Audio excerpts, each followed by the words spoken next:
बिस्मिल्लाहिर्रहमानिर्रहीम, अस्सलाम वालेकुम नाज़रीन। आप लाइव प्रोग्राम देख रहे हैं, मैं इमरान खान हूँ। तालिबान ने एक और प्रेस कॉन्फ्रेंस की है आज, और ये बहुत इंपॉर्टेंट प्रेस कॉन्फ्रेंस। उन्होंने कहा कि पूरे अफगानिस्तान के अंदर अमन है, कहीं पे कोई झगड़ा नहीं हो रहा, पूरे अफगानिस्तान में कोई कत्ल व गारत गिरी, कोई लड़ाई झगड़ा या कोई फसाद नहीं हुआ पिछले 10 दिनों में, जब से तालिबान वहाँ पे इक़्तिदार संभाल चुके हैं या जब से तालिबान ने कंट्रोल लिया अफगानिस्तान का। लेकिन सिर्फ एक जगह है जहाँ पे कत्ल हो रहे हैं, और वो है काबुल एयरपोर्ट, क्योंकि अभी भी वहाँ पे गैर मुल्की फ़ौजें मौजूद हैं। अमेरिकन लोगों को कहते हैं कि आप आइए, हम आपको अच्छे ख्वाब दिखाते हैं, हम आपको अच्छे मुल्कों में लेकर जाते हैं, आपको अफ़गानिस्तान से निकालेंगे। लेकिन जब लोग वहाँ पहुँचते हैं तो फिर अमेरिकन गोली चला देते हैं, जिसके नतीजे में अफ़गान शहरी हलाक होते हैं। तालिबान का ये कहना है कि हमने आम माफ़ी दे दी है, तो लोग यहाँ से क्यों जाना चाहते हैं? यहाँ से भागने का और जाने का कोई जवाज़ नहीं है। हमने सबको आम माफ़ी दे दी है, आप अफ़गानिस्तान की तामीर और तरक्की में अपना किरदार अदा करें।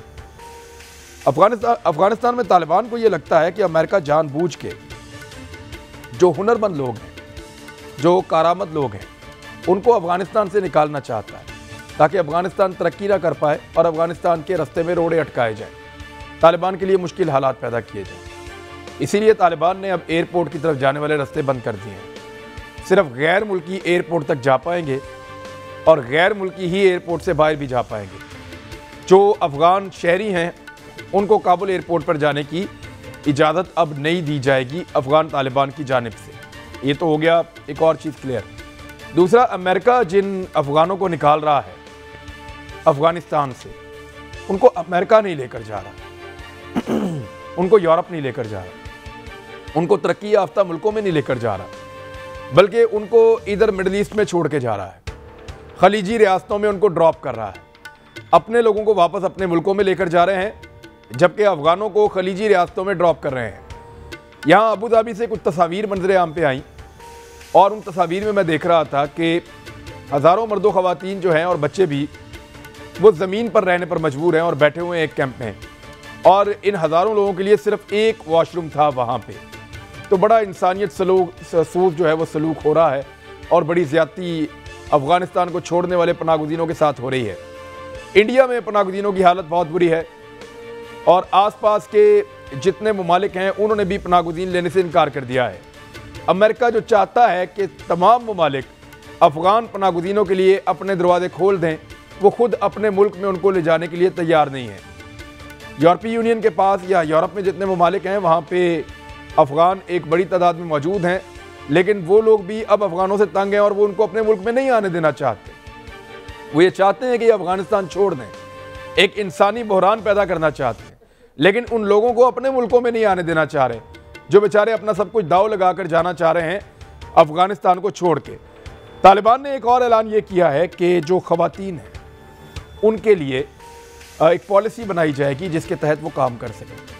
मुख्तलिफ शोबों की ख़वातीन काम करती रहे, लेकिन कई शोबों की ख़वातीन को उन्होंने कहा कि आप अपने घर पे रहें, आपको तनख्वाह मिलती रहेगी, लेकिन जैसे ही पॉलिसी बन जाएगी आपकी हिफाजत का प्रॉपर बंदोबस्त हो जाएगा, उसके बाद आप आइए और आकर कामकाज कीजिए, किसी किस्म का कोई एतराज़ नहीं होगा। आज बड़े अहम सवालात का जवाब दिया, ख़वातीन सहाफ़ी भी वहाँ पर मौजूद थी, वो सवालात करती रहीं, और उनके जवाब जो हैं वो तालिबान हुकूमत के लोग जो है या तालिबान के तर्जुमान ज़बीउल्लाह वो देते रहे।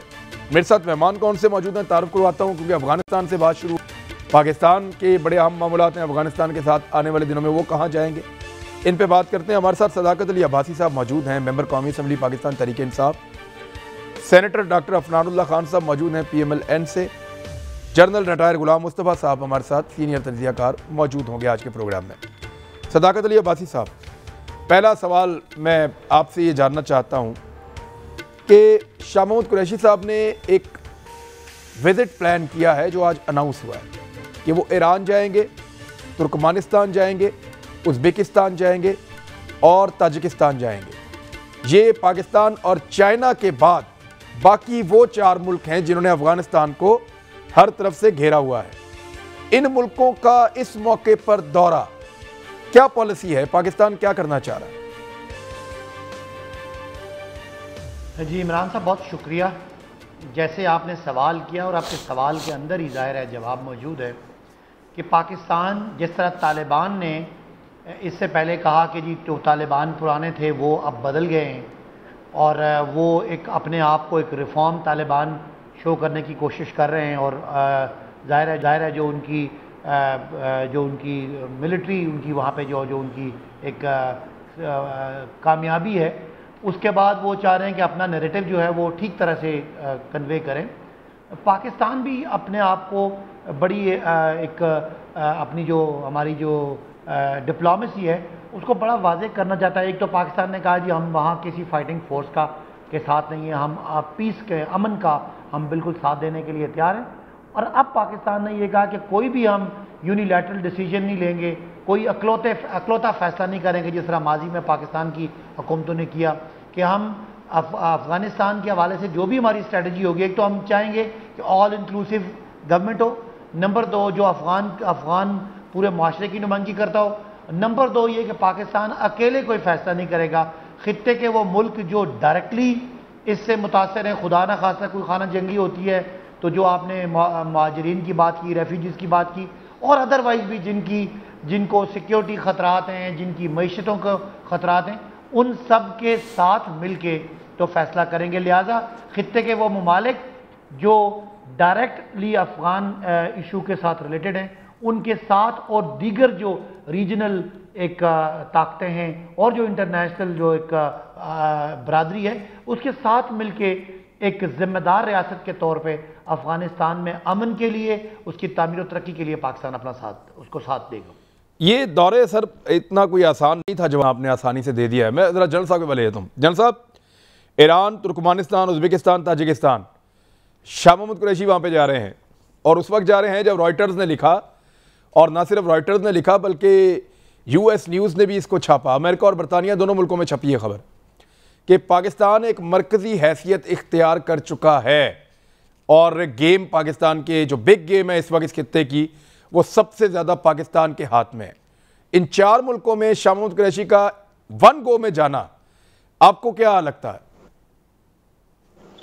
देखिए, इन 4 मुल्कों की अगर आप तारीख देखें तो ये जो आज के तालिबान जहां पर बैठे हुए हैं 96 ऑनवर्ड्स, ये वो ममालिक थे जो इनके खिलाफ थे। और इन ममालिक ने जो रेजिस्टेंस थी तालिबान के खिलाफ, उसमें नॉर्दर्न लाइन्स कह लीजिए, जो भी लोग मौजूद थे, बदख्शां के पंछी और ये इलाके, इनकी मदद भी की और इमदाद भी की और उनको ट्रेनिंग भी दी, जिसकी वजह से तालिबान ने बहुत बड़ी मार भी खाई थी। यहाँ ये मुल्क अब भी किसी हद तक समझ गए हैं मामलात को, लेकिन इन मुल्कों के अपने तहफ़्फ़ुज़ात डेफिनेटली हैं। अब अगर पाकिस्तान इनसे इंगेज करके उनके तहफ़्फ़ुज़ात को लेकर तालिबान को साथ लेके बैठ जाते हैं तो ये तहफ़्फ़ुज़ात दूर हो जाते हैं। तो फिर 2 मुल्क और रह जाते हैं, 3 बल्कि, तुर्की, चीन और रूस। जब ये 4 और 3 7 मुल्क मिलकर अफगानिस्तान की स्टेबिलिटी में अपना किरदार अदा करते हैं, नंबर 1। नंबर 2, अफगानों को जब हुकूमत बना लेंगे उसके बाद हुकूमत चलाना भी एक बहुत बड़ा मसला होगा, क्योंकि बहुत सारे लोग उनके निकल गए हैं। अब बहुत सारे लोग वापस आने को तैयार नहीं हैं जो उनकी हुकूमत में पहले थे। उनको टेक्निकली भी और इकोनॉमिकली भी दोनों सपोर्ट चाहिए होगी टू रन द गवर्नमेंट। उसमें अगर अकेला पाकिस्तान जाएगा तो लोगों के शुबहात होंगे इसमें वो भी इनको करना है। फिर सबसे बड़ा अहम मरहला जो आ रहा है वो यह है कि जैसे ही तालिबान हुकूमत अनाउंस करते हैं, अभी मैं देख रहा था बाइडन साहब ने ऐलान किया है कि हम, जब तालिबान ने धमकी दी है तो बाइडन साहब ने ऐलान कर दिया है कि हम 31 अगस्त तक जो भी इवैक्यूएशन हम कंप्लीट कर लेंगे। हाँ। तो उसके बाद उम्मीद यह है कि तालिबान की हुकूमत अनाउंस हो जाएगी तो उसको रिकॉग्निशन भी देनी है, क्योंकि रिकॉग्नाइज होगी। और यही वो मुल्क हैं जब मिलके सारी दुनिया में और लोगों को भी काल करने की कोशिश करेंगे कि भाई इनको रिकॉग्नाइज किया जाए, तभी इनकी आगे हुकूमत भी चलेगी, तालिबान मुस्तहकम भी होंगे जो भी हुकूमत आएगी। तो ये बहुत बड़ा डिफिकल्ट पीरियड है, ना सिर्फ ये कि अफगानों के लिए, अफगान तालिबान के लिए, पाकिस्तान के लिए खुद भी यहाँ पे। इसके साथ फिर जो पाकिस्तान के दूसरे तहफ़्फ़ुज़ात हैं, पाकिस्तान में दहशतगर्दी होती रही है और इसमें दहशतगर्दी करने वाले जो लोग थे। सर एक सेकंड रुक जाएं, सर एक सेकंड रुक जाएं, हम आगे जा रहे हैं, इस पे आते हैं बाद में, इस पे आते हैं। देखें, आपने ये कहा कि शाह महमूद कुरैशी साहब का ये विजिट इशारा दे रहा है कि इस खित्ते के ममालिक एक हम आंगी पैदा करे अफ़गानिस्तान में क़यादत की तब्दीली के ऊपर, या अफ़गानिस्तान में जो एक नया रजीम है उसके लिए एक हम आंगी पैदा की जाए। पाकिस्तान की प्रायोरिटी तो वो थी जो अभी पाकिस्तान तहरीक इंसाफ के MNA हमें बता रहे थे, अब्बासी साहब। उन्होंने ये कहा कि हमारी प्रायोरिटी ये है कि अफ़गानिस्तान में एक ऐसी हुकूमत बने जिसमें तमाम फरीकैन शामिल हों। तो जनरल साहब, ये तो इससे आगे वाला काम था जो अब शाह महमूद कुरैशी करने जा रहे हैं। इसका मतलब है हमें ये मान लेना चाहिए कि जो खबरें अल जज़ीरा में छपी हैं उन खबरों के मुताबिक तालिबान तय कर चुके हैं कि कौन किस ओहदे पे होगा और किस किस को किस किस तरह शामिल करना है और शेयर किस किस का कितना होगा हुकूमत में, ये तय पा चुका है, सिर्फ अनाउंस नहीं हुआ। Is it true sir? देखिए, काफी हद तक ये बात सही होगी क्योंकि काफी दिनों से इस पे बातचीत जारी है और ये बातचीत अफगान तालिबान के काबुल पहुंचने के बाद से इससे पहले चल रही थी बातचीत। अब देखिए, उन्होंने जो जितनी भी अशरफ गनी की मुखालफत थी, पॉलिटिकल ऑपोजिशन थी, उन सबको दोहा बुला के उनसे बातचीत की थी इन लोगों ने। करजई साहब भी गए थे, अब्दुल्ला साहब भी गए थे, हिकमत साहब भी गए थे, सब गए थे वहां पे। तो वो तो उनके साथ तो बातचीत जारी है उनके साथ। दूसरा जो मुझे इतराज है इस चीज पे, हम जब कहते हैं ऑन इंक्लूसिव, अब मुझे ये बताइए, क्या अमेरिका को आप मशवरा देंगे कि आप डेमोक्रेट्स की बजाय साथ दूसरी पार्टी है उनको बिठा लें? इसी तरह क्या आप मशवरा देंगे कि आप जैसे भारत में चले जाएं, बाकी सबको साथ बिठा लें? या पाकिस्तान में फॉर एग्जाम्पल PTI को कहेंगे कि आप नून लीग पीपल्स पार्टी सबको मिला बिठा लें? हुकूमत जो भी बनेगी उसमें डेफिनेटली अफगान अपने तरीके से लोगों को शामिल करेंगे। हमें इस सिलसिले में जो इतराजात हमें हैं वो हमने मेरे ख्याल कन्वे कर दिए हुए अफगान को, तालिबान को। इतराज तो मैं नहीं कहूंगा, जो हमारी रिजर्वेशन है या जो हम समझते हैं कि अफगानिस्तान के लिए बेहतर है। ये मौका है, मेरे ख्याल दुनिया को एक तो इंतजार करके दुनिया को ये मौका देना चाहिए। ये तालिबान जो अब पूरी दुनिया को हैरान करके गुज़श्ता 10 दिनों से अफगानिस्तान में अमन कायम करके बैठे हुए हैं, जिन्होंने ये जो ट्रक्स हमारे क्रॉस होते थे 50,000 रुपए रिश्वत देते थे, वो उससे खत्म हो गया काम सारा। इस किस्म के सारे काम खत्म कर चुके हुए हैं वो लोग। तो अब उनको मौका दें कि वो अपनी हुकूमत अपनी ऐसे बनाए जिससे अफगानिस्तान में चले। और एक मंत्रा है जो सब बात कर रहे हैं इसमें, और मैं ये समझता हूं कि जो शाह महमूद कुरैशी साहब कर रहे हैं ये इससे एक कदम आगे है, क्योंकि उससे पहले वाले इक़दाम पे ऑलरेडी काफी सारी बातचीत हो चुकी हुई है। ठीक है, मैं अफनानुल्लाह खान साहब, ये IMF ने पाकिस्तान का शुक्रिया अदा किया, बाकायदा खत लिख। यूरोपीय यूनियन ने, बहुत सारे जो सफ़ीर हैं वो ये कह रहे हैं, यूनाइटेड नेशन ने, अक़वाम मुत्तहिदा ने, एशियन डेवलपमेंट बैंक ने, दीगर बहुत सारे ममालिक ने, यूरोपीय ममालिक के लोग लगातार राब्ते में हैं। उन सब का कहना है कि पाकिस्तान ने बड़ा शानदार रोल प्ले किया है और हमें वहाँ से निकालने में जंग ज़दा इलाके से या काबुल से बड़ा मददगार साबित हुआ पाकिस्तान और पाकिस्तानी इंतज़ामिया और उनका सिफारत खाना। वो लगातार हुकूमत पाकिस्तान से राब्ते कर रहे हैं। अगर आप सिर्फ जो बाइडन की एक टेलीफोन कॉल को निकाल दें तो दुनिया पूरी तरह पाकिस्तान के साथ इंटैक्ट है। आपको लगता है पाकिस्तान ने इस सारे माहौल में, या जो माहौल बना है अल्लाह की तरफ से हो गया लेकिन कुछ भी हुआ, पाकिस्तान की तन्हाई दूर हुई है और पाकिस्तान अच्छा प्ले कर पाया है? बिस्मिल्लाहिर्रहमानिर्रहीम। देखें, इसमें तो कोई शक नहीं है कि जो मामलात अफ़गानिस्तान में आज से 10 दिन पहले थे और जो आज हैं उसमें जो एक क्लियर विनर है वो पाकिस्तान ज़रूर है, फॉर टुडे एट लीस्ट। और इसमें बहुत सारे लोग हमारे मुल्क में इसको जो है वो इस पर क्रिटिसिज्म भी करते हैं, लेकिन मैं तो इसको इस तरह दो तरह से देखता हूँ। एक तो ये है कि देखें, किसी भी मुसलमान मुल्क पे अगर कोई गैर मुस्लिम मुल्क या कोई भी मुल्क अगर हमला करे, ख़ास तौर से गैर मुस्लिम मुल्क, तो उसके अंदर जो भी उनके ख़िलाफ़ जिहाद करें या स्ट्रगल करें वो हक़ पे हैं मेरे नज़दीक। एक बात। और दूसरी बात ये है कि अफ़गानिस्तान में आपके पास दो ऑप्शन थे। एक ऑप्शन था कि आप NDS और रॉ की हुकूमत वहाँ पे कायम रहने दें, या दूसरा ऑप्शन था तालिबान का।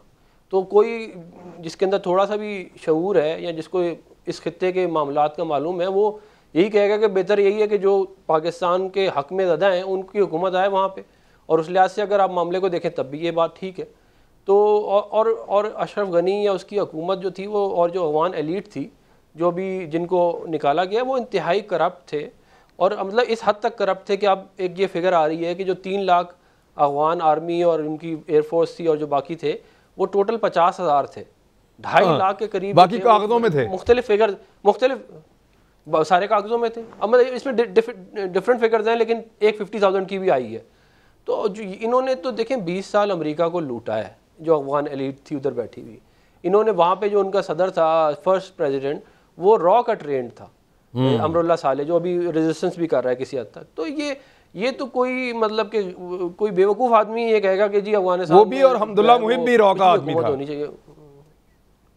हमदुल्ला मुहिब भी पूरी इन्होंने जो इनकी पूरी जो फौज की जो इनके ऑफिसर्स थे वो प्रो इंडिया थे, एनडीएस जो थी वो प्रो इंडिया थी, और मतलब इस हद तक प्रो इंडिया थे कि वो मतलब यहाँ पे बेतहाशा हमले जो टीटीपी ने किए वो उनको सपोर्ट करते रहे, उनको फाइनेंस करते रहे। एग्जैक्टली। तो अब ये कोई अहमक ही होगा जो कहेगा कि जी उधर जो है वो, मतलब मेरा अपना ज़ाती तौर पे ख्याल है कि इसको इस एंगल से ही देखना चाहिए। लेकिन मैं ये ज़रूर कहूँगा कि देखिए हमारी ये कोशिश होनी चाहिए कि अफगानिस्तान के अंदर जमहूरी इक़्तिदार जो है वो ज़रूर आए। उसकी एक वजह है, देखिए अभी तो हुकूमत उनके पास आ गई है, अभी वो पॉपुलर भी हैं, लेकिन हमेशा कोई पॉपुलर रहता नहीं है।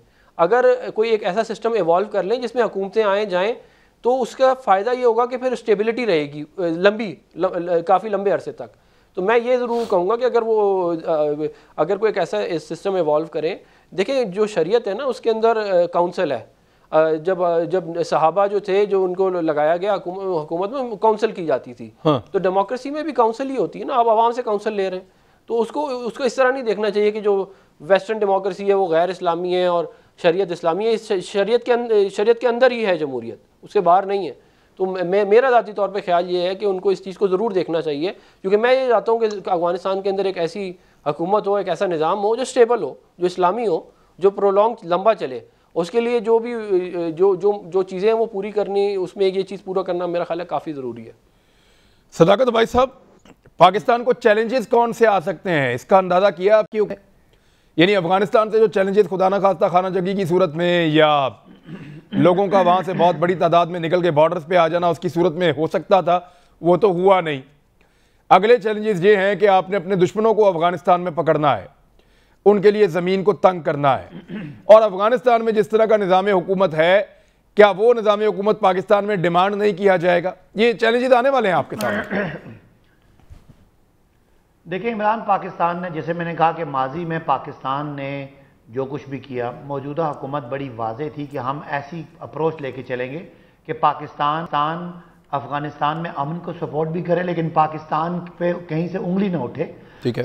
लिहाजा वो डिप्लोमेसी भी ऐसी रखी, और अफगानिस्तान में पाकिस्तान ने अपना रोल भी ऐसे रखा कि आज पाकिस्तान जो शायद आज से कुछ अर्सा पहले इस सारे सिस्टम से पीछे हो गया था, आज उसका की एक रोल हो गया। और आपने जो इशारा किया, मैं हुकूमती तर्जुमान हूँ, मैं वो बातें नहीं कर सकता कि जो कुछ ऐसी जो वक्त से पहले वाली हों। कुछ चीज़ें होती हैं जो आप तज्जिया कर सकते हैं, लेकिन उसको हुकूमत उसको वक्त से पहले बयान नहीं करती।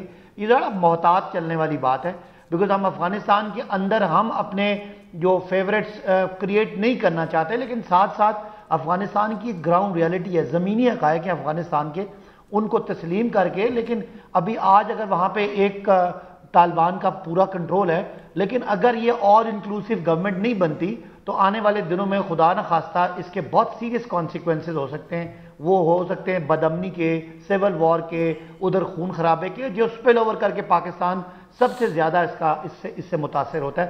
लिहाजा पाकिस्तान की हुकूमत, पाकिस्तान के जो सियासी इदारे हैं वो बहुत मोहतात होकर चल रहे हैं। और नंबर 2 ये भी नहीं कि अगर तालिबान की खुदा न खास्ता कोई ऐसी चीज़ निकलती है तो उसका, अगर हम वक्त से पहले कोई बात करते हैं तो उसका नुकसान भी होगा। अगली बात यह कि पाकिस्तान को अपना एक सिक्योरिटी चैलेंज है कि जो टीटीपी है और जिसकी प्रेजेंस वहाँ पे एक लिहाज से थी और वो जेलें टूटने से वो बाहर निकल आए, पाकिस्तान को इनसाइड अपनी इंटरनल सिक्योरिटी का बड़ा ख़तरा है। और पाकिस्तान ने वाज़ेह तौर पे ये तालिबान के वहाँ इसको जो भी उनकी लीडरशिप है उनको ये कन्वे किया है कि पाकिस्तान के अपने तहफ़्फ़ुज़ात जो हैं उनको पहले एड्रेस किया जाए एज अ स्टेट। हम कभी भी नहीं चाहेंगे कि अफ़गानिस्तान की खाना जंगी पाकिस्तान में किसी बदअमनी का बाइस बने। तो लॉन्गर टर्म में ऑल इंक्लूसिव का मतलब ये है कि हम लॉन्ग टर्म में अमन की तरफ जाएं, चाहे वो अफ़गानिस्तान के अंदर जमहूरियत है या कुछ है, ये उनका अपना तरीक़ाकार है। वो कितनी इस्लामी हुकूमत लाते हैं, कितना उसमें वो एक मॉडरेट अप्रोच रखते हैं या कितना प्रोग्रेसिव है, वो उनका इंटरनल मैटर है।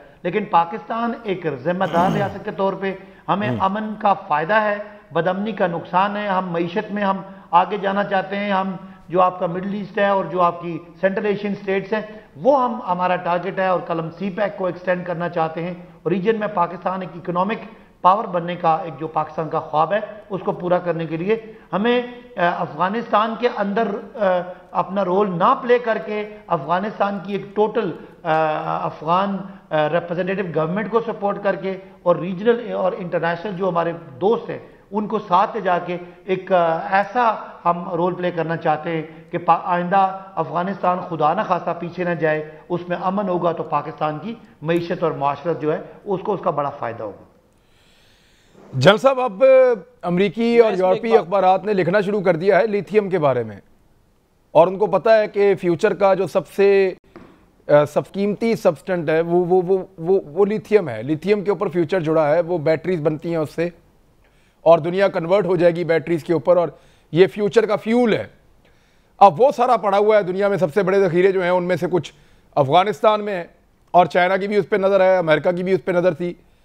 ये तो लड़ाई चलती रहेगी, और इसको लेकर चाइना बहुत हसास है, उसको हर हाल में उन एरियाज तक एक्सेस चाहिए, इसलिए वो हर जगह सपोर्ट करता है।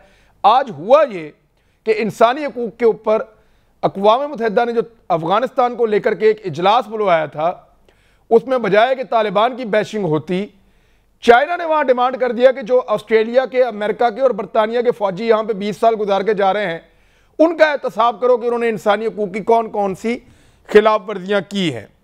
ये किस तरफ इशारा है सर? देखिए, अमेरिका के 13 बड़े थिंक टैंक्स जो थे उन्होंने ये बड़ा वाज़ेह तौर पे कहा है कि 9/11 इसमें कोई अफ़गान मुलव्वस नहीं था, इसमें कोई अकायदा मुलव्वस नहीं थी, ये अमेरिका के अंदर से काम हुआ है। 13 बड़े थिंक टैंक्स की मैं बात कर रहा हूँ, और भी लोग हैं जो बात कर रहे थे इसमें।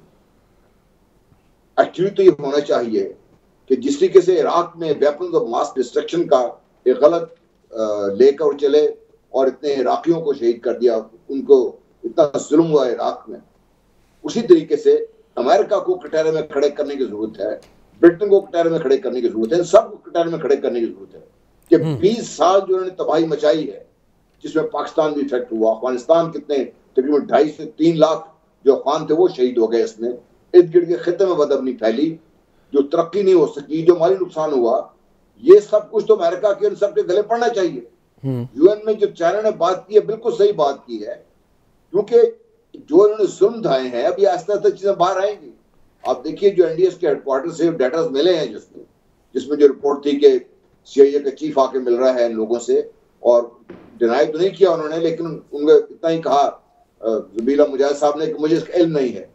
वो इसीलिए मिल रहे हैं क्योंकि ये डाटा जब बाहर आएगा, जब आप देखेंगे, क्योंकि अगर अफगानों को ये पता नहीं है कि कहां कहां पे कैसे कैसे जुल्म होता रहा, किन किन लोग कैसे कैसे उनके साथ ट्रीट करते रहे, उनको तो टारगेट प्रैक्टिस करके शहीद करते रहे लोगों को। ये तो बहुत अच्छा हुआ कि चाइना ने बात की, इस पर रूस भी बात कर रहा है। रूस ने भी बड़ा वाज़ेह तौर पे कहा है किसी को हक नहीं है कि अफगानों को डिक्टेट करे कि क्या होना चाहिए कैसे नहीं होना चाहिए, और किसी तरह से कोई टेररिस्ट अफगानिस्तान में नहीं आने चाहिए। तो रूस भी इस तरह बैठे हुए साथ इसके, दुनिया के छोटे ममालिक को भी साथ खड़े करने की जरूरत है, ताकि ये जिन लोगों ने जारादारी बनाई हुई है गुज़श्ता 2 दहाइयों से 3 दहाइयों से पूरी दुनिया में तबाही मचाई हुई है, खासतौर पे जो मुस्लिम कंट्रीज हैं, उनका हिसाब तो लेना है ना किसी ने। मैं समझता हूँ कि चाइना का मुंह बिल्कुल सही है, इसको हमें सपोर्ट भी करना चाहिए, और इस पे दूसरे वालों को साथ मिला के ये आवाज उठाने की जरूरत है। अफगानिस्तान में कौन सी तालिबान के आने के बाद ह्यूमन राइट्स की वायलेशन हुई है, और ह्यूमन राइट्स भी एक बहाना है। ये जो ह्यूमन राइट्स की बात कर रहे हैं, जो ख्वातीन के बारे में बात कर रहे हैं, ये भी एक बहाना है ताकि प्रेशर रहे उनके ऊपर। अब वो देखिए, उनका अपना एक मिजाज है, उनका अपना एक मुआशरत है, समाजी तरीक़ेकार है, जैसा हमारा अपना मुआशरा है, अमेरिका का अपना एक मुआशरा है। अगर अमेरिका पूरा नंगा होकर फिरना चाहता, मुझे इस पर क्या एतराज है, लेकिन उन्हें यह क्या हक है कि वो कहे कि जी अफगान भी यही काम करें जो अमेरिकन कर रहे हैं। तो मेरा अपना ख्याल ये है कि अब वक्त आ गया है कि ये जो तीसरी दुनिया जिसको कह रहे थे गरीब दुनिया, इनके साथ अभी चूंकि चाइना, रूस और इसके मुल्क खड़ा होना शुरू हो गए हैं, और इस खित्ते से अमेरिकन इन्फ्लुएंसेस को निकालने की कोशिश में लगे हुए हैं। अब वक्त आ गया है कि उनको कटहरे में लाया जाए। जी इमरानुल्लाह खान साहब, भारत की बदहवासी के सामने और वो बहुत अजीब तरीके से रिएक्ट कर रहा है चीज़ों में। भारत इस खित्ते में अकेला हो जाता है अगर ये बाकी मुल्क अफगानिस्तान को तस्लीम करते हैं तो। भारत को अफगानिस्तान के रास्ते बहुत सारी तिजारत करनी है, जिस मुल्क को आप तस्लीम नहीं करते उस मुल्क में आप तिजारत कैसे कर सकते हैं, वहाँ से आप चीज़ें कैसे हासिल कर सकते हैं, आप मुस्तकबिल में वहाँ से आगे कैसे बढ़ सकते हैं। भारत के लिए क्या होगा सर मुमकिन, आपको क्या लगता है? क्योंकि उनसे भाई तो कुछ नहीं है, हो सकता है किसी सुबह वो उठें और कहें जी हम तालिबान की हुकूमत को तस्लीम करते हैं। देखिए मेरा ये ख्याल है कि इवेंचुअली होना मोर और लेस यही है। मैं आपको एक अमेरिकन प्रेसिडेंट थे, उन्होंने, मेरा ख्याल है जिमी कार्टर थे, उन्होंने ये कहा था कि अगर अमेरिका आपका दुश्मन है तो आपको परेशान होना चाहिए, हाँ। लेकिन अगर अमेरिका आपका अलाय है तो आपको और ज़्यादा परेशान हो। बिल्कुल। तो हिंदुस्तान का जो अभी आगे हशर होने के लिए जा रहा है वो अभी इसकी शुरुआत है। उसकी एक वजह ये है कि दो बड़े चेंजेस हुए हैं। एक तो ये जो अफगानिस्तान में प्ले हो गया हमारे सामने, एक और भी बहुत बड़ा चेंज होने जा रहा है जो कि लोगों को भी शायद इतना नज़र नहीं आ रहा।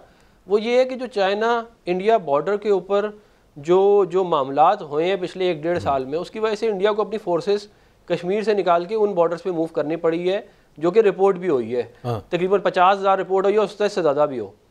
तो उसका इवेंचुअल जो इम्पैक्ट है वो पाकिस्तान पे अच्छा इस तरह आता है कि देखें, हम एक तो हमें रिलीफ मिलेगा वेस्टर्न बॉर्डर पे, फिर हमें ईस्टर्न बॉर्डर पे भी रिलीफ मिल रहा है, अगर इसको इस तरह देखा जाए फ्रॉम अ मिलिट्री परस्पेक्टिव। और इसको ये भी देखना चाहिए कि इंडिया क्योंकि अब वेस्टर्न ब्लॉक में जा रहा है तो वो रीजनली अपने आप को आइसोलेट कर रहा है, क्योंकि ज़ाहिर है अगर आप वेस्ट के साथ होंगे तो आप रशिया के साथ नहीं हो सकते और चाइना के साथ तो फॉर श्योर नहीं हो सकते। तो अब जो नई एक तरह से कोल्ड वॉर स्टार्ट होने जा रही है बिटवीन चाइना एंड अमेरिका, उसके अंदर जो है वो इंडिया एक पराया स्टेट हो जाएगा इन दिस रीजन, क्योंकि ज़ाहिर है पाकिस्तान से उसके मामला अच्छे नहीं हैं, चाइना के साथ भी अब ख़राब हो गए हैं काफ़ी, अफगानिस्तान के साथ ज़ाहिर है बिल्कुल अच्छे नहीं है। रशिया जो इनका एक बहुत बड़ा क्लोज एलाय था वो अब इतना क्लोज नहीं रहा, क्योंकि ज़्यादातर जो वेपन्स हैं वो अब अमेरिका से ले रहे हैं या यूरोप से ले रहे हैं, तो ज़ाहिर है रशिया का भी इन्फ्लुएंस इंडिया के ऊपर कम होता जा रहा है। तो मेरा ये ख्याल है इसको इस तनाजुर में ज़रूर देखना चाहिए। और जहाँ तक बात रहेगी चाइना की, देखें एक बहुत बड़ी इस बात की अपॉर्चुनिटी पाकिस्तान के लिए ये भी है, जो हमारी बड़ी एक दरीना ख्वाहिश रही है कि सेंट्रल एशियन स्टेट्स जो हैं उनके साथ हम ट्रेड करें, लैंड रूट खुल जाए, ट्रेन का लिंक बन जाए, जिससे हमारी ट्रेड और कल्चरल क्या कहते हैं एक्सचेंजेस बहुत ज़्यादा उधर हों। उसका हमें बहुत फ़ायदा है। हम रशिया के साथ ट्रेड कर सकते हैं, हम सेंट्रल एशियन रिपब्लिक्स के साथ ट्रेड कर सकते हैं, लेकिन उसके अंदर पिवटल है कि अफगानिस्तान स्टेबल हो, और पिवटल ये है कि वहाँ पे इंफ्रास्ट्रक्चर डेवलप किया जाए। और मैंने कुछ जगहों पे पढ़ा है कि चाइना इसमें बहुत ज़्यादा इंटरेस्टेड है कि जी ये पेशावर काबुल ट्रेन लिंक बनाया जाए, कंदहार कोयटा ट्रेन लिंक बनाया जाए, फिर चाइना के अफगानिस्तान के अंदर पूरा एक ट्रेन का जो इंफ्रास्ट्रक्चर खड़ा किया जाए जो कि सेंट्रल एशियन रिपब्लिक्स के साथ उसको कनेक्ट करेगा, जिसका डायरेक्ट बेनिफिट पूरे रीजन को है, अफगानिस्तान को भी है, पाकिस्तान को भी है। और ये करना, देखें हमारी फॉरेन पॉलिसी का नंबर 1 जो है प्रायोरिटी है वो ये होनी चाहिए कि हम ये वाला काम अचीव करें, क्योंकि इसका डायरेक्ट इकोनॉमिक इम्पैक्ट पूरे पाकिस्तान के ऊपर आएगा। तो और ये इसका हमें बहुत बहुत फ़ायदा होगा। तो मेरा ज़ाती तौर पर ख्याल ये कि इन चीज़ों के ऊपर सामने रख के अगर मामलात को चलाया जाए तो ये हमारे रीजन के लिए भी बहुत अच्छा होगा और अफगानिस्तान के लिए बहुत अच्छा होगा। एक ब्रेक लेते हैं नाज़रीन, ब्रेक के बाद वापस आते हैं। पाकिस्तान के लिए चैलेंजेस क्या हुए हैं और उनसे निपटने की हिकमत अमली क्या होनी चाहिए, ब्रेक के बाद बात करते हैं।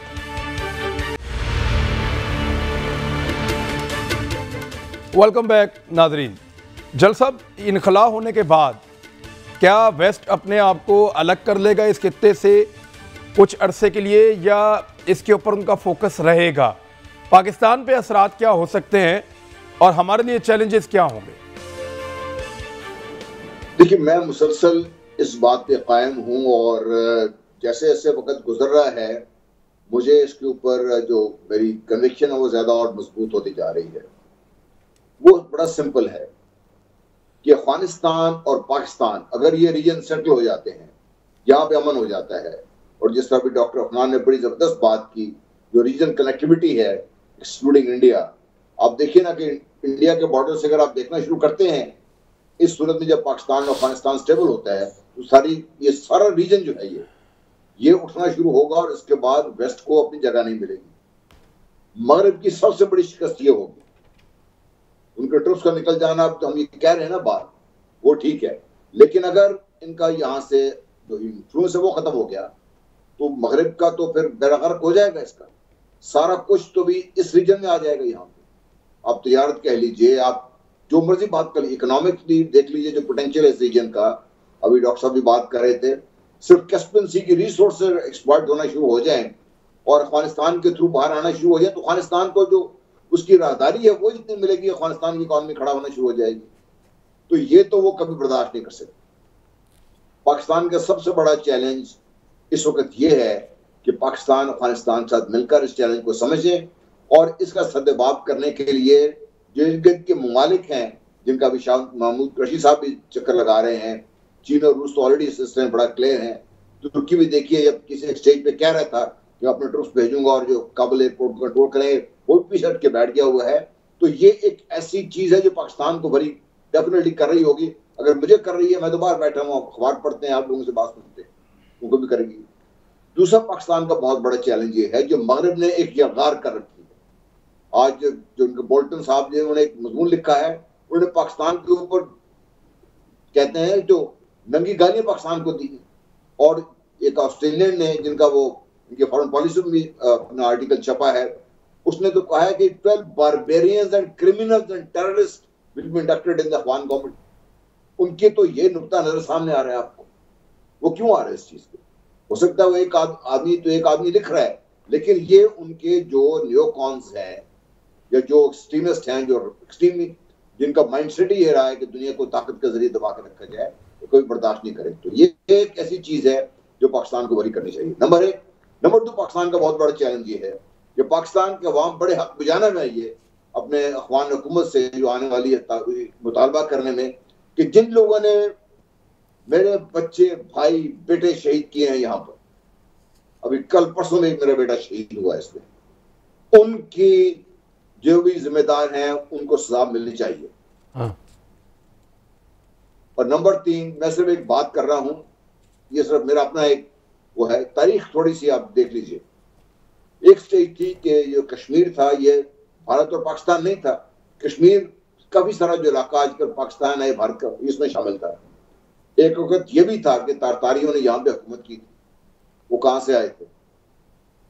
अब वक्त वो भी है कि जो वाखान कॉरिडोर था जो चाइना के साथ मिल रहा है अफगानिस्तान से, वो पहले ब्लॉक कराना पड़ा इनको। इसलिए ब्लॉक कराना पड़ा कि भारत ने जो वेस्टर्न चाइना से लोगों को उठा के ट्रेनिंग दे के वाया वाखान बॉर्डर ही पार करते रहे उधर, तो वाखान बॉर्डर के ऊपर से देखिए आता कहां पर है। मैं ये बात यहीं तक छोड़ दूंगा, इससे आगे बाकी आई एम श्योर कि मैं बात कर सकूं। पाकिस्तान के चैलेंजेस हैं। ठीक है, आपकी बात वो लोग समझ गए हैं जिनको पता है कि वुहान किधर है और वो चाइना में किधर घुसता है और भारत वहां से क्या करता रहा है। एक्चुअली वो इस पूरे रीजन को इस्तेमाल करता रहा पाकिस्तान और चाइना के खिलाफ। प्रैक्टिकली तो यही हुआ। जी जनरल साहब। एग्जैक्टली। देखिए, उन्होंने ना सिर्फ चाइना के खिलाफ, पाकिस्तान के खिलाफ, उन्होंने जब ईरान के अंदर बैठ के जिनके साथ इनके मुआहदे थे, अपने जासूसों को, ये कुलभूषण यादव वगैरह को जो वहां से लेके आए, तो ईरान के साथ जो संसीड तो नहीं थे ना वो लोग। और अब जो कुछ ये कर रहे हैं, ये अभी इन्होंने जो अपना एक कोशिश कर रहे हैं कि भाई हमारे क्रॉस दी जो हमारे सीज आप देख रहे हैं, हमारे भाई हैं, अरब दोस्त हैं हमारे यूएई वाले, वहां पर ये जो गठजोड़ बनने जा रहा है, ये उनके लिए भी नुकसानदेह है और ये पाकिस्तान के लिए भी नुकसानदेह है। यही वो लोग हैं, देखिए वहां पे जाके बैठ इकट्ठे हो गए। इसराइल भी वहां पर है, अमेरिका भी मौजूद है, भारत भी वहां पर मौजूद है। तो हमारे अरब दोस्तों को भी ये बात समझनी चाहिए कि ये चीजें जो हो रही हैं, इसलिए उनको भी नुकसान उठेगा। जैसा भी डॉक्टर अफनान कह रहा था, मैं बड़ा इंप्रेस हुआ कि नौजवान हमारे ये जो पॉलिटिक्स में आ रहे हैं, बड़े पढ़े लिखे और बड़े समझदार लोग हैं, कि देखिए ये पाकिस्तान के खिलाफ इस्तेमाल चीजें होनी है। ये ठीक है। मैं और जब ये बात कर रहे थे कि भाई जी ठीक है, मैं आगे बढ़ते हैं सर। सदाकत भाई साहब, एंजेलिना जोली एक बड़ी फेमस एक्ट्रेस हैं हॉलीवुड की, उन्होंने अनाउंस किया है कि अफ़गानिस्तान से जो स्टोरीज आएंगी, उन्होंने अपना एक नया अकाउंट बनाया है इंस्टाग्राम पे, और उसको मकबूल करने का आसान तरीका ये ढूंढा कि अफ़गानिस्तान की स्टोरियाँ मैं इसके ऊपर छापूंगी, मैं बताऊंगी वहाँ के लोग बोल नहीं पाते, उनकी आवाज़ बनूंगी। ये लोग कभी फ़लस्तीनियों की आवाज़ क्यों नहीं बनते? ये कभी कश्मीरियों की आवाज़ क्यों नहीं बनते? आज कोई जुल्म और जबर हम रिपोर्ट नहीं होता हुआ देख रहे, अफ़गानिस्तान से उनकी आवाज़ ये बनना चाह रहे हैं। जहाँ पे जुल्म और जबर पूरी दुनिया देखती है, वहाँ ये कभी आवाज़ नहीं बनते। तो टेक्निकली एक मीडिया वॉर भी तो चल रही है, प्रोपेगेंडा का एक पूरा टूल यूज़ हो रहा है। देखिए इमरान, बिल्कुल ये बात आप इन्हीं कामों के लिए शायद ये OIC बनाई गई थी, इन्हीं कामों के लिए अरब लीग बनी हुई थी, इन्हीं कामों के लिए जब इस्लामोफोबिया और इस्लाम के बारे में एक मनफी प्रोपेगेंडा पूरी दुनिया में वेस्टर्न वर्ल्ड में किया जाता है और उससे मुसलमानों का बहुत मुआशी और उनका नुकसान होता है, उनको बहुत जगहों पे पाबंदियां लग जाती हैं, बहुत जगहों पे हमारे मुस्लिम कंट्रीज़ के बच्चे जो है उनको दाखिले नहीं मिलते और बहुत ऐसे इदारे जहां वो बहुत अच्छा लर्न कर सकते हैं और खिदमत कर सकते हैं, ये एक डिस्क्रिमिनेशन के बात पे एक प्रोपेगेंडा किया जाता है और शायद ये बिल्कुल this is the right time to respond back. मैं समझता हूँ कि जो इदारे हैं इस तरह के इंटरनेशनल, उनको आवाज़ बननी चाहिए। इमरान खान साहब ने बड़ी एक दलेरी से जब यूनाइटेड नेशन में तकरीर की और पूरे मुस्लिम उम्मा की नुमाइंदगी की और उस सारे प्रोसेस में एक आवाज़ तो उठी है, लेकिन मेरा ख्याल हम बहुत पीछे हैं इस तरह की प्रोपेगेंडा मुहिम में। एक तो बहुत ही अच्छा हो गया कि इंडिया, जिसने बहुत कैपिटलाइज किया था इस सारे एंटी मुस्लिम नैरेटिव पे और वो बहुत सामने आ गया था और बहुत ज़्यादा उसने गेन किया था, वो तो एक्सपोज हो गया। ये अफगानिस्तान में जो लेटेस्ट डेवलपमेंट हैं और जिस तरह अशरफ गनी की हुकूमत एक बड़ा मुतासिबाना रवैया उन्होंने रखा और इंडिया के हाथों में खेल के पाकिस्तान को एक इंटरनेशनली आइसोलेट करने की एक जो उनकी भोंडी कोशिश थी वो नाकाम हुई। ये सारी चीज़ें हैं। मेरा ख्याल है कि जो एंजेलिना जोली के मुकाबले में जो हमारे लोग हैं जिनकी बात सुनी जाती है और जो दुनिया में अपना रोल प्ले कर सकते हैं, उनको सामने आना चाहिए। और ये जो गवर्नमेंट से हमारी जिन मुल्कों में ये चीज़ें एक मुतासिबाना रवैया रखा जा रहा है, जैसे आपने खुद बात की कि इसराइल के मजालिम, फ़लस्तीनियों पे मजालिम, वो शायद क्या कम इंसान हैं या आधे हैं। ये सिर्फ वजह क्या है कि शायद हम लोग इस मामले में कमज़ोर हैं और प्रोपेगेंडा बहुत किया और 9/11 जिसका शायद पूरी दुनिया में सबसे ज़्यादा उसका जो फॉल आउट हुआ वो शायद अफगानिस्तान में हुआ या उसके बाद पाकिस्तान में हुआ। शायद एक भी पाकिस्तानी उस वाक़े में मुलव्वस नहीं था, लेकिन मुस्लिम कम्युनिटी वॉर है, जो नैरेटिव की वॉर है, वो हम उसमें पीछे हैं और मुस्लिम कम्युनिटी ने बहुत सफ़र किया, बहुत ज़्यादा मुतासिबाना एक्टिविटीज़ और मुतासिबाना बातें और मुतासिबाना मज़ामीन हमने देखे।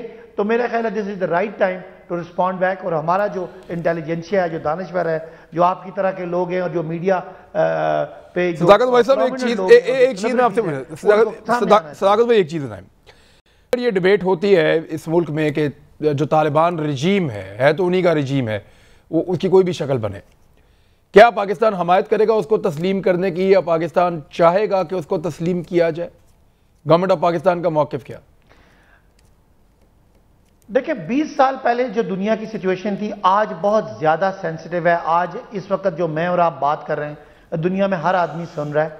मेरा ख्याल है पाकिस्तान ने भी अपने तजर्बात से सीखा है और पाकिस्तान ने भी, यानी पाकिस्तान होम मेड पॉलिसीज़, चाहे वो अमेरिका को एब्सोल्युटली नॉट करके कहा, जो बहुत बड़ा एक जुर्रत बात थी कि हम अपनी अंदर किसी की मुदाखलत बर्दाश्त नहीं करते, और इसी तरह पाकिस्तान ने एक दुनिया को मैसेज दिया एक जिम्मेदार रियासत का। हम शायद अफगानिस्तान के जो अंदरूनी मामलात हैं, जो अफगान कौम के सोचने के मामलात में, उस पर हम इंटरफेयर ना करने की एक पॉलिसी है। और दूसरी बात कि अकेले पाकिस्तान कोई बड़ा फैसला जो है वो ना करने का एक पॉलिसी है कि हम जितने स्टेक होल्डर्स हैं और जितना आपने जो इस वक्त पावर पॉलिटिक्स में मुल्क हैं उनके साथ एक आपने एक बरादरी के तौर पर जाके डील करना है। तो पाकिस्तान मेरा ख्याल है अकेले को फैसला लेने का के मूड में नहीं है, बिकॉज चीज़ों को स्टेबलाइज करने के लिए चले पाकिस्तान फिर पूरी एक टीम के साथ चलेगा। हम आइसोलेशन में करते हैं, ठीक है, बहुत सारे और आइसोलेशन में करते हैं तो शायद कल अफगानिस्तान की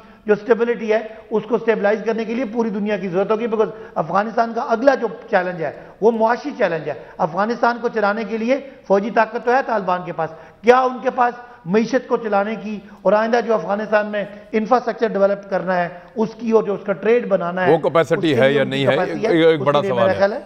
अफनानुल्लाह खान साहब, अपोजिशन क्या मशवरा देगी?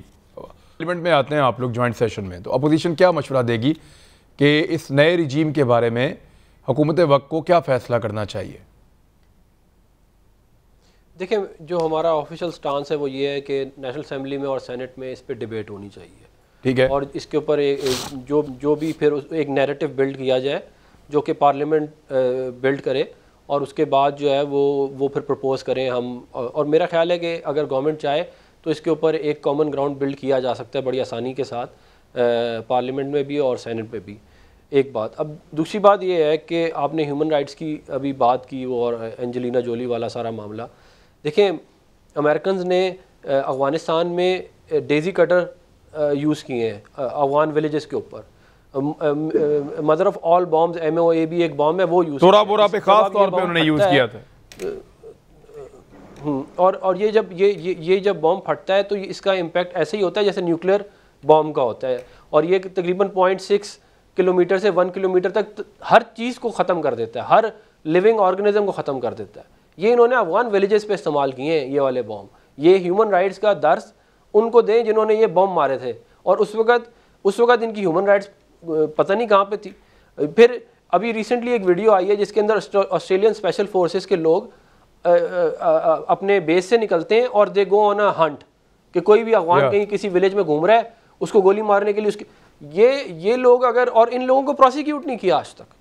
नहीं मतलब कि ये इनको इंडेमनिटी है ये वाला काम करने के लिए। तो अमेरिकन फौजी उंगलियां काट के ले जाते थे अफगानों की अपनी वॉर ट्रॉफी के तौर पे, यानी वो हंट करते थे अफगानों को, उनकी उंगलियां काट के अपने पास रख लेते थे कि ये हमने बंदा मारा है और मैंने इतने बंदे मारे और इसने इतने बंदे मारे हैं। ये अमेरिकन ने किया है, वॉशिंगटन पोस्ट में छपा है।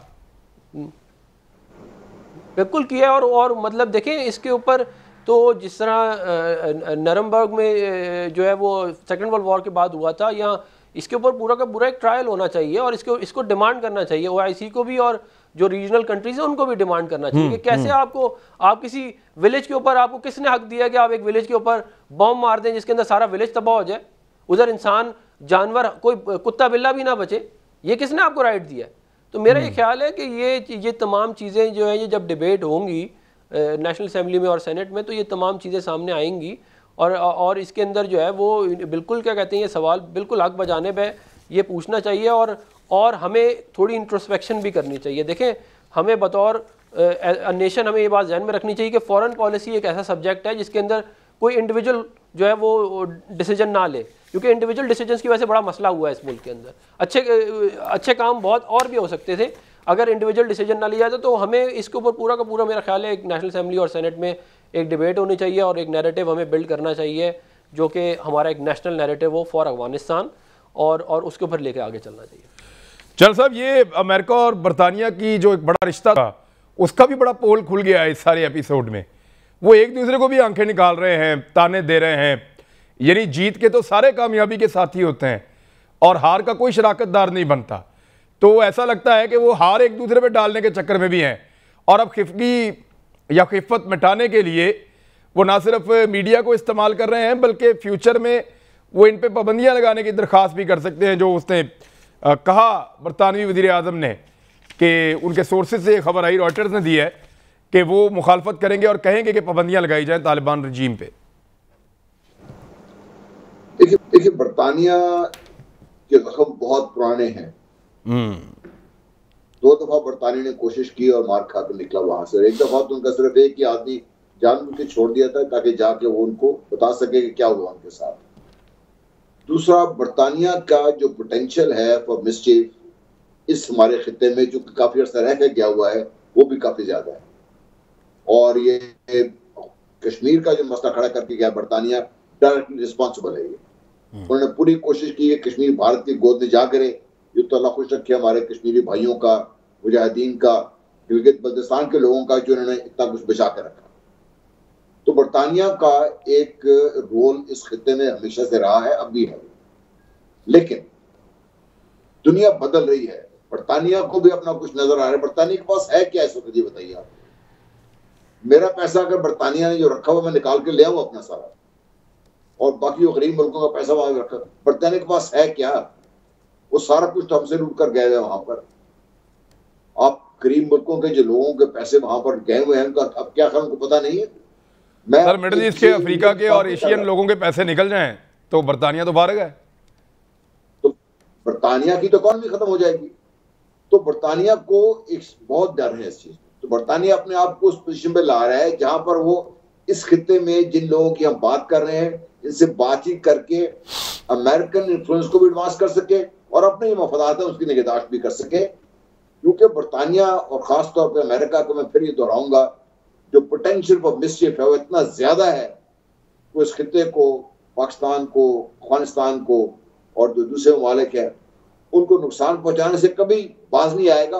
उनके लिए जैसा भी बात कर रहे थे डॉक्टर साहब भी, 1,00,000, 2,00,000, 3,00,000 बंदे मार देना उनके लिए मानी नहीं रखता कोई। उनके लिए एक अमेरिकन की जान 10,000 अफगानियों से 10,000 पाकिस्तान में ज्यादा कीमती है इससे। तो ये पाकिस्तान को, इस खित्ते के लोगों को हमें ये बात समझनी पड़ेगी। इन लोगों का, और एक और मुल्क भी ना साथ आप शामिल कीजिए, फ्रांस, जर्मनी है जो शायद अलहदा खड़ा हो तो आपको नजर आए और वो स्टैंड ले, और वही स्टैंड ले रहे हैं इस वक्त जो नजर भी आ रहा है आपको। बिल्कुल ठीक है।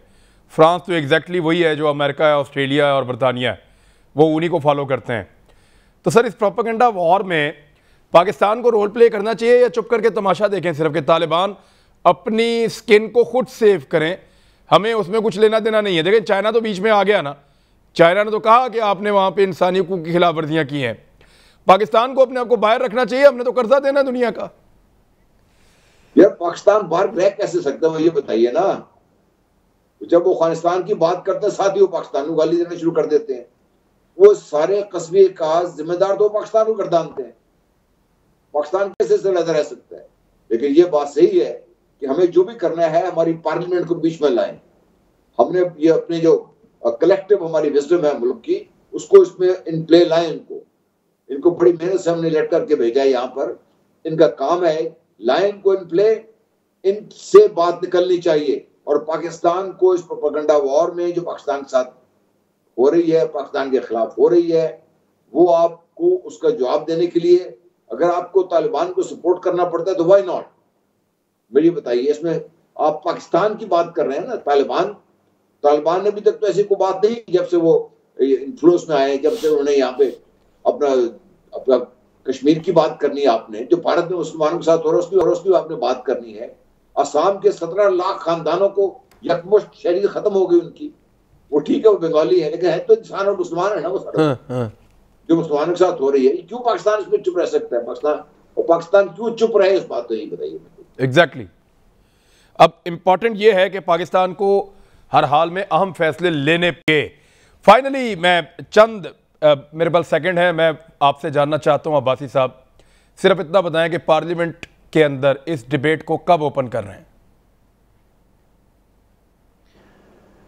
देखिए इमरान, पार्लियामेंट में होना चाहिए आइडियली स्पीकिंग कि पार्लियामेंट आए और डिस्कस करें, लेकिन इसका बहुत कुछ डिस्कस करने के लिए मेरा ख्याल इसमें है नहीं।